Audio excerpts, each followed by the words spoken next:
Debo confesar que este ejercicio se me hizo adictivo y espero que también lo esté haciendo para ti. Tal vez no te das cuenta, pero no creas que este tipo de ejercicios es solo para entretenerte programando. En la vida real, convertir fechas es algo que vas a hacer una y otra vez. ¿Por qué se me hizo adictivo? Primero por el problema en sí, pero conforme iba avanzando, me decía, esto me puede servir en mis programas, pero ¿qué tal si tuviera esto? Ah, ¿y qué tal si tuviera aquello? Hasta que llegué al punto en que esta conversión era mucho mejor que lo que había hecho antes para mis proyectos. ¿Cómo quedó? Básicamente con la misma lógica, pero extendida. Esto es lo nuevo que soporta. La letra S mayúscula para representar milisegundos. Porque hay casos donde me gustaría trabajar con milisegundos y es muy fácil implementarlo. No es más que una condición extra a los componentes como día, mes, año, etc. ¿Por qué no incluirlo? Los espacios se pueden repetir y tabs se toman como espacios. Si en el formato pones un espacio, esto se traduce en uno o varios espacios en el dato. Por ejemplo, si tu formato es dd espacio espacio y el usuario te pone 01 tab 01 tab 2025, sin problema, los tabs se toman como espacios.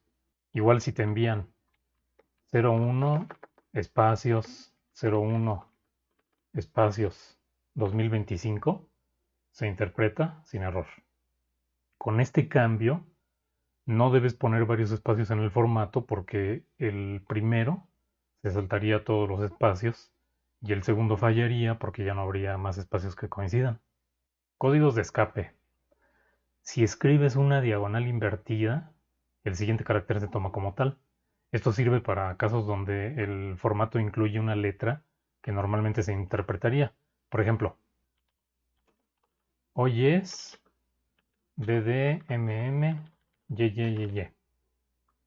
La H se tomaría como la hora y la S como segundos. Entonces, para evitarlo, lo puedes poner como diagonal, hoy es diagonal y la fecha. W para palabras. Hay casos donde la fecha puede incluir una palabra que puede variar, pero no me interesa interpretar. Por ejemplo, el día de la semana. El día de la semana no me interesa. Le sirve a un humano para ubicarse, pero si ya sé que es 1 de enero, el día de la semana se puede deducir. Así que esto lo puedo representar con el formato W, DD espacio MMM espacio YY. Hay una palabra que no me interesa interpretar. Llámese por palabras a una letra o guión bajo, seguida de varias letras, números o guión bajo.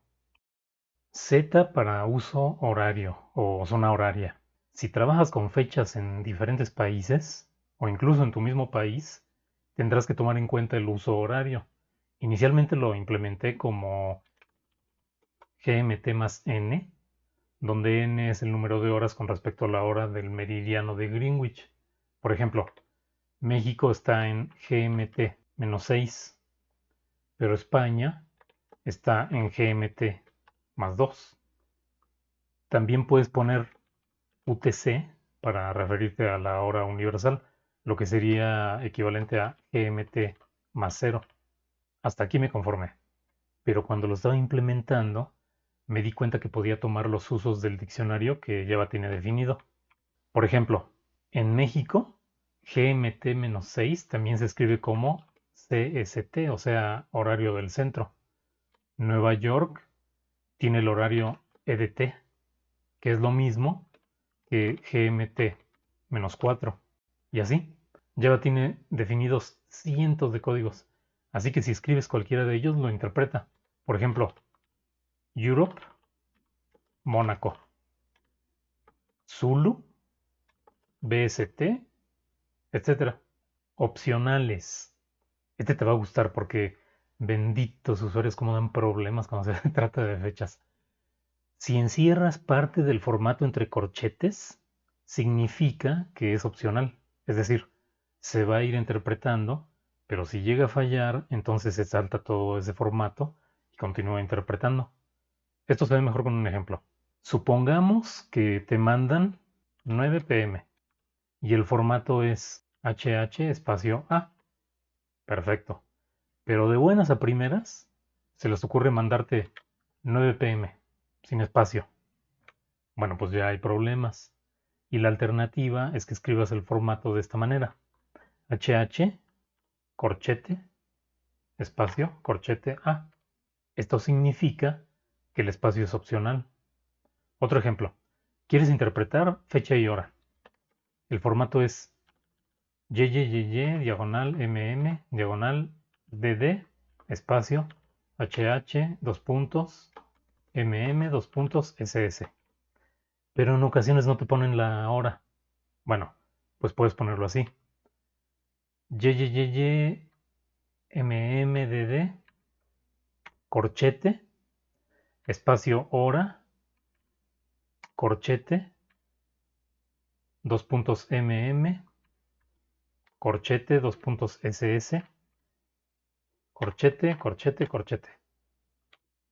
Esto significa que después de la fecha, si hay un espacio y un número, lo tratará de interpretar como la hora. Y si después de la hora hay dos puntos, lo va a tratar de interpretar como el minuto. Y así. De tal manera que puedes pasar fecha, fecha y solo la hora, fecha, hora y minuto, o completo, fecha, hora, minuto y segundo. ¿Qué te parece? Está buenísimo. Comilla simple para cadenas. Esto lo puse porque me pareció que los códigos de escape pudieran no ser muy intuitivos. En el ejemplo de los códigos, te puse oyes, DDMM, con sus diagonales, pero si lo piensas, como que no es tan fácil revisar muy bien tu formato para determinar qué caracteres hay que poner con código de escape. Y seguramente en algún momento se nos pasaría uno por error.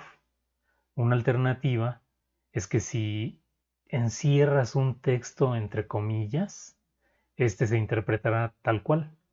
Entonces, el ejemplo lo puedo representar de esta manera. Comilla simple, hoy es, cierro comilla, y luego la fecha, DDMM, Mucho mejor, ¿no? Doble comilla simple se interpreta como una sola. Por ejemplo, Joe's. Y opcionalmente puedes usar comilla doble en lugar de comilla simple. Por ejemplo, hoy es DDMM, Bueno, pues así es como quedó el programita. Y las preguntas que quedarían al aire son primero, ¿cómo lo hiciste? Y seguramente también, ¿y no sería más fácil usar una librería hecha? Sobre cómo lo hice, claro que no quiero negarte la diversión de verlo hecho por ti mismo, como ya te platiqué en el video anterior. He estado pensando en publicar este código porque me parece que le sería útil a muchas personas. Pero por otro lado, si lo publico, quienes están aprendiendo no van a querer intentar programarlo. Y eso mataría el objetivo de animarte a programar. Ya veremos qué pasa en el futuro. Por ahora piensa, ¿qué tan complicado es hacer todo esto? Menos de lo que te estás imaginando en este momento. ¿No me crees? Ya te hablé del algoritmo que puedes usar para interpretar una fecha.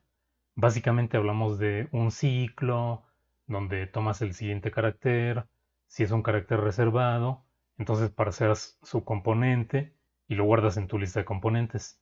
Si no es un carácter reservado, solo verificas que se encuentre en el dato.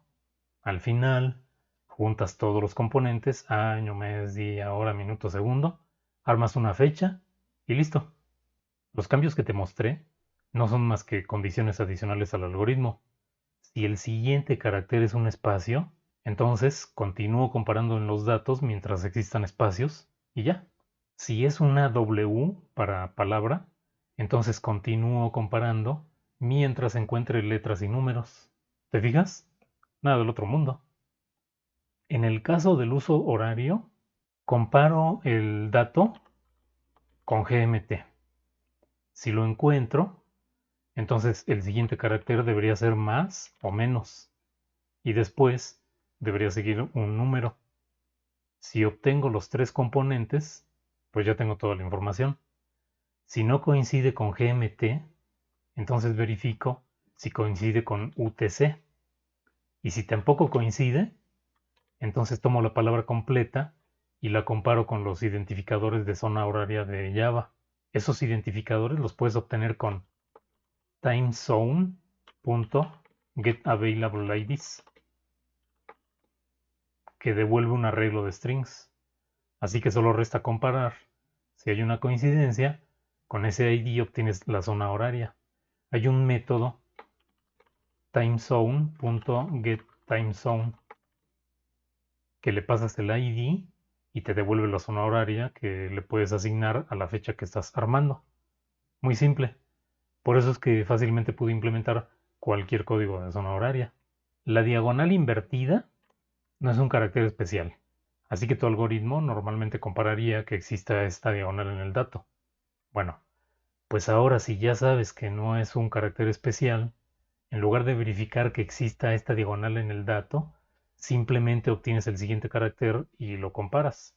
Por ejemplo, si tienes diagonal S, el siguiente carácter es una diagonal, por lo tanto, obtengo el siguiente carácter, que es una S, y comparo que en el dato exista una S. Eso es todo. ¿Qué pasaría si quiero interpretar la diagonal inversa como tal? Solo escribe dos diagonales inversas y ya. Al obtener la primera diagonal inversa, tomamos el siguiente carácter, que también es una diagonal inversa, y comparamos con el dato. ¿Te fijas? No estamos hablando más que de condiciones adicionales a tu algoritmo principal. ¿Cómo implemento los opcionales? Este es buenísimo. Primero vamos a analizar el problema. Si me encuentro un corchete abierto, lo que haría es buscar a partir de este punto hasta encontrar el corchete cerrado. Y esa posición es el final del bloque de corchetes. Pero los opcionales pueden ser recursivos. Por ejemplo, esta cadena. Entonces, ¿cómo le haces? Bueno, pues en este caso puedes usar una variable. Vamos a llamarle LBL de level. Al primer corchete abierto, level es igual a 0, porque estamos empezando. Entonces, continúa buscando caracteres. Si te encuentras un corchete abierto, incrementas level.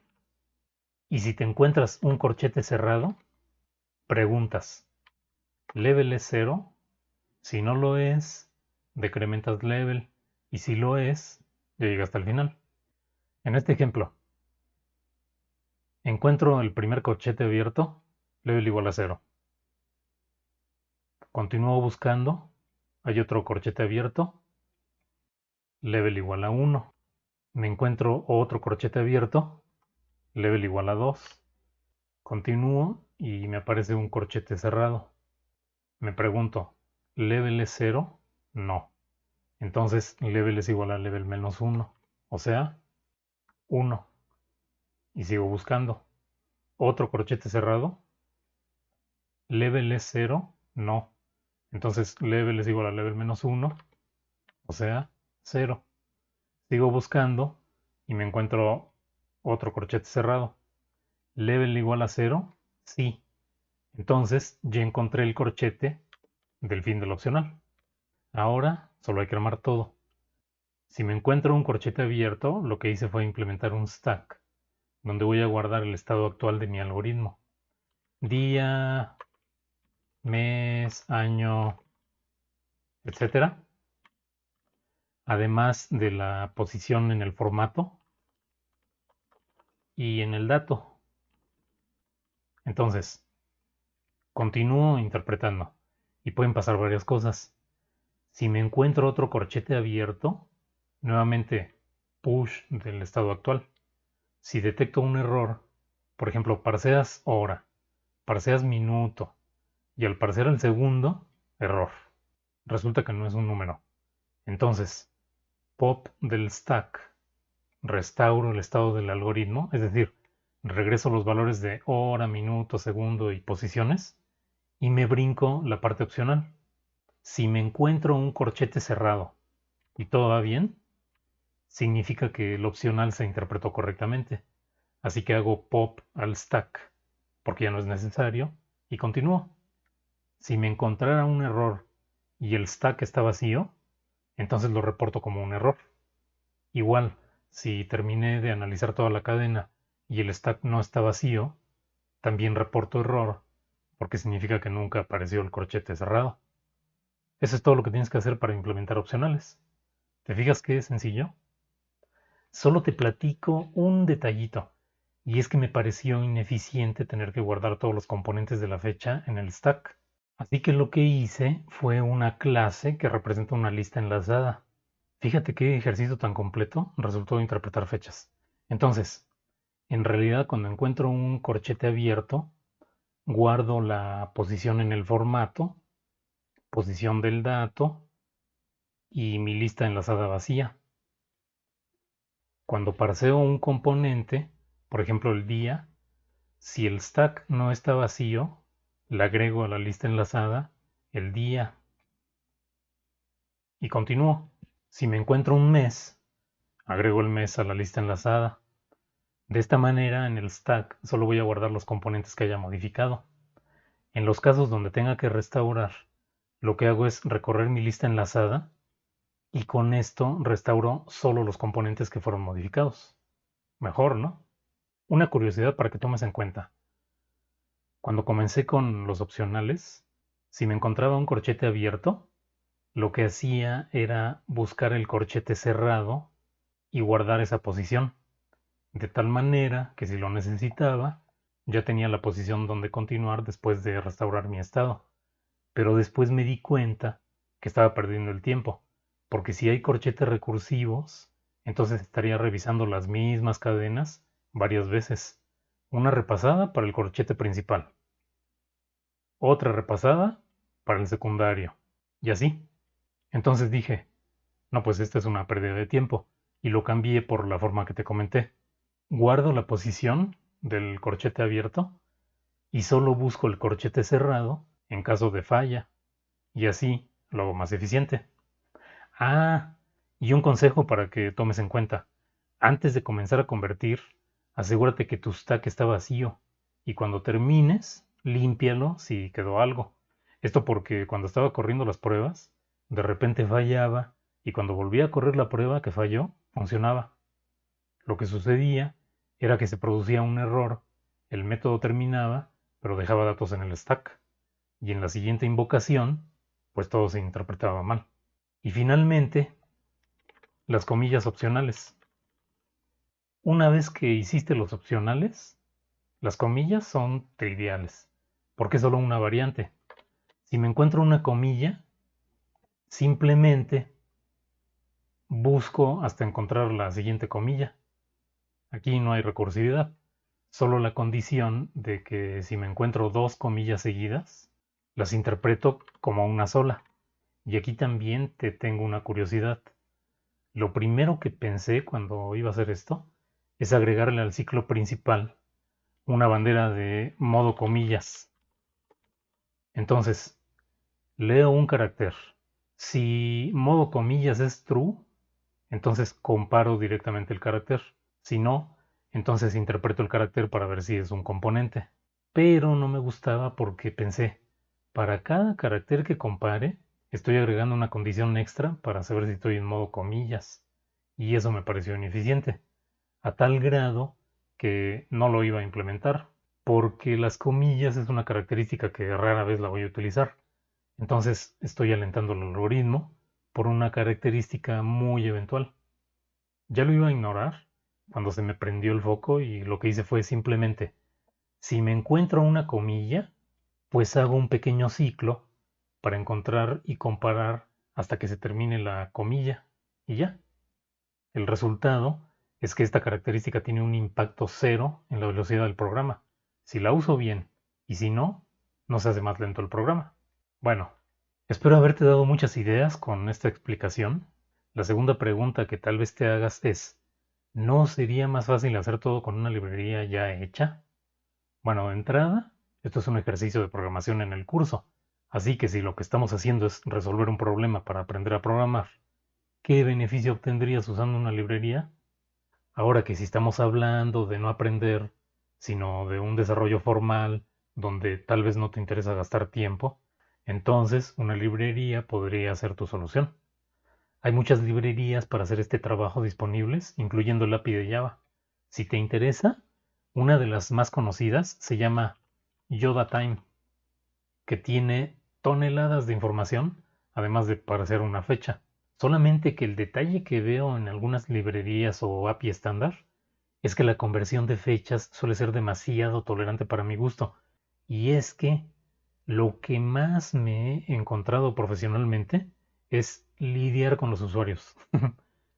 Te ponen literalmente lo que se les da la gana y por más que les expliques, no lo asimilan. ¿Por qué tengo que poner un espacio después del mes para poner el día? Ahí se ve bien claro. 1501 es 15 de enero, ni modo que sea mes 15. Pero cuando ya habías llegado al acuerdo de poner 0102 para el 2 de enero, al otro día amanecen con ganas de ponerte 0201 y aquí sí es un problemón.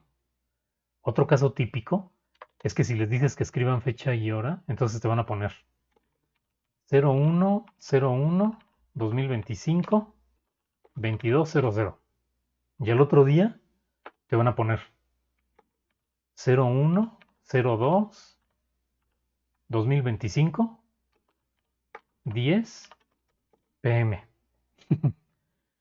Uy, eso cómo da problemas. O peor aún, cuando te ponen 01 02 2025 10 pm. Está clarísimo. El problema es tu programa que no entiende. Una vez me tocó migrar un archivo de miles de registros que no quedó bien porque no cuadraban los datos. Días revisando el problema y resultó ser que algunas fechas tenían el formato de fecha al revés. Imagínate el estrés y la pérdida de tiempo. Bueno, el caso es que en muchas funciones de conversión, si tú pones 15 diagonal 01 para el 15 de enero y después lo pones como 01 diagonal 15, el algoritmo en lugar de marcar error decide tomar el 1 como enero, porque ni modo que sea 15.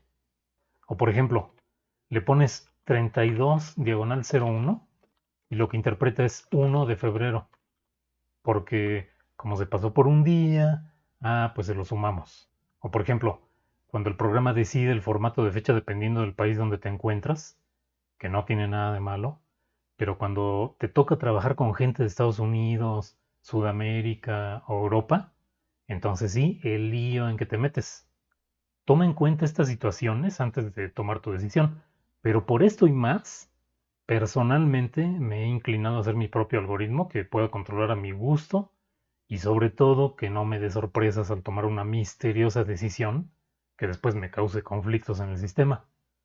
Lo que me interesa es tener un parser que sea flexible, pero que ante cualquier desviación razonable se dispare un error y eso te hace la vida mucho más fácil, sobre todo al momento de rastrear errores. Y para que te animes a continuar, te voy a mostrar unos ejemplos reales. Esta es información de un archivo de Excel, porque como tú sabes, Excel es el formato predilecto donde las empresas guardan su información. ¿O qué? ¿Pensabas que las empresas guardan toda su información en bases de datos? Permíteme reírme. Sí, muchas usan bases de datos, pero lo más común es Excel. Imagina que desarrollas tu sistema y al final les dices, bueno, ya está terminado el sistema, necesito la información para migrar. Y te mandan algo como esto. El nombre de la columna es la fecha del dato en el resto de los renglones. Bueno, pues ya no es un problema. Solo parsea con dd-mmm-yyyy. Resuelto. Mira, este otro también es una locura. En la primera línea se encuentra la fecha pero con este formato. ¿Por qué así? Ve tú a saber. Pero lo podemos parsear, por supuesto. El formato sería mth tilde, entre comillas todo, dd diagonal y. Siguiente. ¿Qué te parece este ejemplo? Viene de un archivo de texto. Se agradece que en la primera línea le hayan puesto el formato de la fecha, que es el primer dato de cada línea. ¿Cómo lo parseamos? Con el formato mm-dd espacio hh dos puntos mm. Listo. Vamos a ver ahora un ejemplo de JSON que se ha puesto muy de moda. Este es un fragmento de un archivo bastante grande, pero fíjate cómo representa las fechas. 2021-05-04T 03, 2.00, etc. Este en realidad es un formato internacional. El único detalle es que no reconozco la zona horaria como más 00 es decir, el número de horas y minutos. Tal vez valga la pena mejorar el programa para reconocer este formato, pero en este caso resulta que todas las fechas están expresadas en UTC, o sea que siempre tienen más 0 al final, así que puedo usar sin problema este formato. ¿No tienen algo difícil? Y finalmente te voy a mostrar lo que para mí es el rey de los problemas para hacer fechas. Y este es el que utilizan las páginas web. Este formato me interesa particularmente porque se usa en todas las fechas que usa HTTP para headers, cachés, expiración de sesiones, cookies, todo lo que tenga que ver con fechas. ¿Qué tiene de especial este formato? Te invito a consultar el RFC 2616, donde se explica la convención de fechas para HTTP, y lo que te muestran son 3 formatos distintos. Y entonces te dicen, el primero es el preferido, el segundo es común, pero no es preferido porque usa solo 2 dígitos para el año, y el último, pues era el más viejito, y simplemente tomaron el formato que usaba una función de ANSI C. Pero la especificación dice, tu programa debe generar fechas en el formato más reciente, pero debes poder leer fechas en todos los formatos. Ponte a pensar entonces, ¿cómo harías un algoritmo para resolver esto? Bueno, pues checa esto. El primer formato sería w, dd espacio mmm y espacio hh dos puntos mm dos puntos ss espacio z. ¿Qué tal, El segundo sería w, dd-mmm-y espacio hh dos puntos mm dos puntos ss z. Y el tercero w espacio mmm espacio dd espacio hh dos puntos mm dos puntos ss espacio y. Nota que en el tercer formato hay 2 espacios después del mes. Seguramente esto es porque el ejemplo es un dígito y cuando sean 2 solo habrá un espacio. Pero como ya tenemos implementado aceptar múltiples espacios, ni me preocupo. Ahora, ¿cómo le hago para reconocer todos los formatos? Ah, pues aquí entran los opcionales. Corchete, corchete para el segundo formato y para el tercero. Y listo. Más fácil que aprender la tabla del 1. El único detalle sería que como toda la cadena es opcional, si le pasas un string vacío, entonces no devolvería error. Pero eso lo arreglas con un if antes de parsear.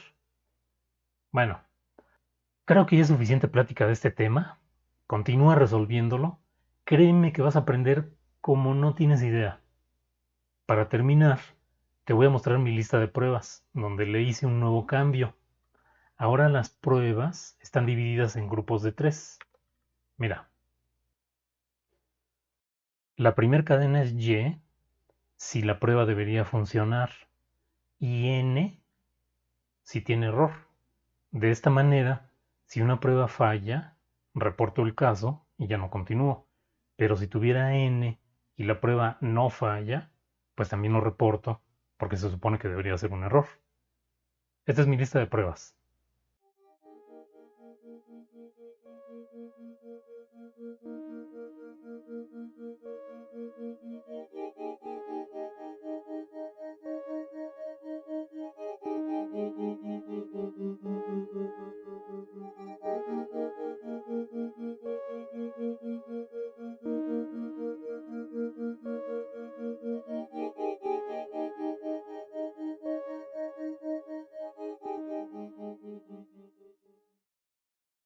Si deseas aprender Java o perfeccionar tus conocimientos enfocado en razonar antes que en memorizar, inscríbete a mi curso. Visita el link para más información.